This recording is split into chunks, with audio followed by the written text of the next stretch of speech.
Bonjour, bienvenue au 3e épisode du Day Lunch avec Selena. Aujourd'hui, nous sommes chez Henri Brasserie Française, située à l'Hôtel Burst. On rencontre l'entrepreneur social Fabrice Ville, président et cofondateur de Pour 3 points, un organisme qu'il a fondé en 2010 pour lutter contre le décrochage scolaire. Fabrice est également chroniqueur pour plusieurs journaux et émissions de télé. Alors, allons le découvrir, venez avec moi.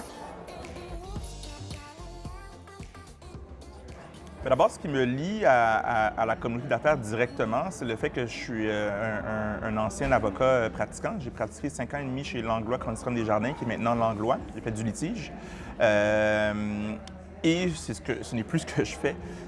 Donc, je dirige Pour 3 points, une organisation qui soutient le potentiel des jeunes en formant des coachs sportifs qui interviennent auprès des jeunes.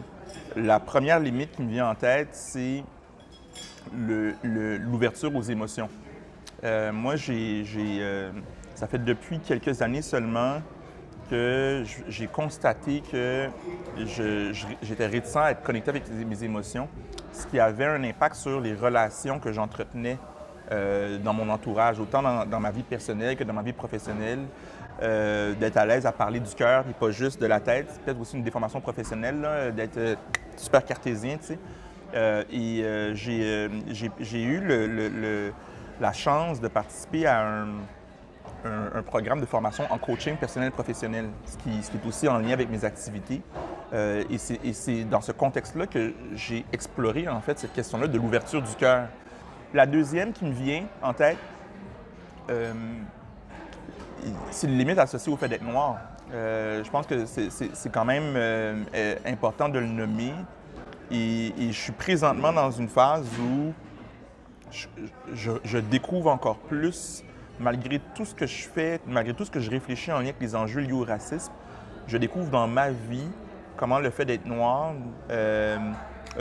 provoque des fois des difficultés de dialogue et de langage dans mon contexte de travail, dans d'autres contextes. Et de façon assez simple, ce que je nommerais, c'est le fait que ce que je vis depuis que je suis enfant, bébé, des choses que je comprends qui sont dans ma dynamique de vie sont totalement inconnues pour d'autres personnes. J'ai appris récemment, vraiment tout récemment, il y a quand même 2 semaines, que les séchoirs à main dans les toilettes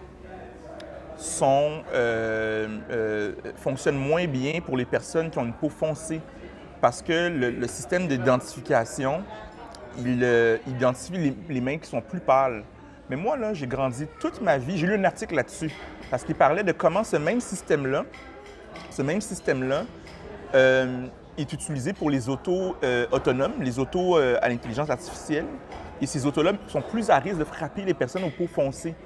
Mais moi, là, toute ma vie, je te jure, toute ma vie, j'ai grandi en me disant, voyons, ces affaires-là ne fonctionnent pas bien. Et là, je parle de quelque chose qui est bien anodin, mais tu peux imaginer comment, sur un ensemble de sujets, je vis une vie qui est différente. Alors, avec Fabrice, on a appris qu'il y a des limites personnelles qu'on s'impose soi-même, mais également il y a des limites innées qu'on n'a pas le contrôle. Toutefois, avec un peu d'empathie, on peut mieux comprendre nos propres limites et comprendre les limites des autres et s'entraider pour les surpasser. Merci beaucoup, à la prochaine!